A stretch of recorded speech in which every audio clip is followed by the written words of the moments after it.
Our next guest out with a brand new Fox Nation special honoring 31 Americans killed 15 years ago today and the greatest loss in naval special warfare history. We're at the JBAD compound and sitting around like this, like reunion, team guy reunion, and someone comes in the room. Hey, yo, helo went down. Came out of fob shank. I get a call just before midnight from our mission commander. He says, hey, 47 went down. Okay. I need location. He gave me that. How many souls on board? 38. And I was like, oh. It's real. Wow. Retired Navy SEAL Mike Sarraille is the host of Final Flight, the Men of Extortion 17, and joins us now. Welcome to you, Mike. Thanks for having me. First, as you tell us about this, I want to put up the name of the 31 American troops killed, including one dog. Tell us the story.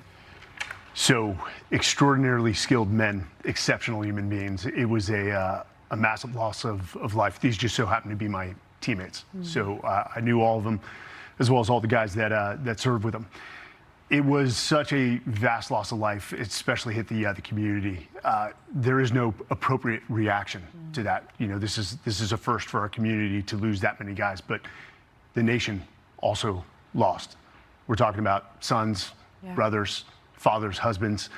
And what's extraordinary here is we have the opportunity to remember them. And remembrance is not passive, it requires action. Yes. And we get to live our lives and we get to carry on, and their memory is never far from my mind. But for the families, I mean, you're talking about a permanently altered future. Oh, yeah. They continue with that sacrifice. Yeah, I want to play another clip from this. This is Captain Brad Geary recalling the moment that he realized that everyone was gone. Listen here. We're watching, I'm looking at the screen, and I just see this hot spot, and I'm watching. I'm like, hey, man, just back out the feed a little bit. Like, show me the fuselage. And normally, you can make out a helo very, very clearly on a video feed. And then the guy says, no, that's fuselage, sir. And so then we knew, oh, okay, everyone was on one bird, and now everyone's gone. This happened August 6, 2011, in the Panjshir Valley, was it? In Tangi Valley, Wardak Province. Yes. Outline for us exactly what happened. So the 75th Ranger Regiment was conducting a direct action raid. That is to go capture or kill a high-level Taliban leader. They hit the target and they took overwhelming force, resistance, and so they called for fellow Americans, their brothers in arms, SEALs, to come in and reinforce them. Amongst those SEALs were Air Force Tier 1 operators, and then you have the brave Army aviators that were flying them in. They made a decision to go in on one helicopter because of the severe terrain, and on their approach into a hot situation, a Taliban member armed with an RPG took a shot and it hit the helicopter. And I remember watching within minutes after this happened. I was in a different region of the world on deployment, and it was hard to process, and actually, I would say the next 2 weeks for a lot of us were just a blur. We didn't know how to process what had just happened. We knew the impact on the families, but this covers not only the way the men passed, and that's not what I want the audience to focus on. As they talk to the families and these teammates, the spouses, you start to realize this documentary and the lessons to be learned from all of us is how they lived, the character, the devotion to country and family. It is a thing of beauty that such men walked amongst us. I want to share another clip, and specifically because of that, it highlights Brian Bill, one of the fallen troops, as a family man. This is Brian Bill, not the soldier or the Navy SEAL. More cookies, please. But the man his family knew, who they'd soon say goodbye to.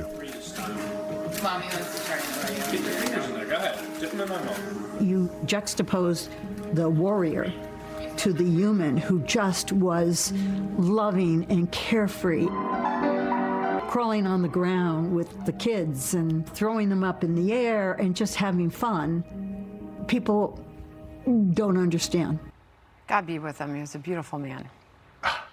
And the realization we had when we were filming this, Pat Perry, who's an exceptional woman being, I fully understand why these men are the way they are now, because of the people who love them. They were elite at war, but they were loving in life. The ability to go do overwhelming violence against evil, our enemies, then to come home and be that father to children, or that loving brother, or that loving husband. These men carried that exceptional ability which very few humans possess the capability to do. Many, many patriots have subscriptions to Fox Nation. What is it that you want folks who watch this to take away from it? Learn from how they lived and try to apply it in our lives. To that remembrance, it requires action. These men were willing to go forward for strangers they would never know and defend their freedoms and their democracies. And if we want to secure another 250 years, be like that man, Brian Bill. Live life to the fullest with aggression and leave nothing to chance. And if we do that and we unify together, we'll be an even greater country if that's even possible. I encourage everybody to watch it. I'm going to sit down with my family and watch it. Final flight. Mike, thank you. What a terrific tribute. For telling their stories. Yeah, thank you. Be sure to like and subscribe for all the Fox News latest on YouTube and catch full shows streaming now on Fox One.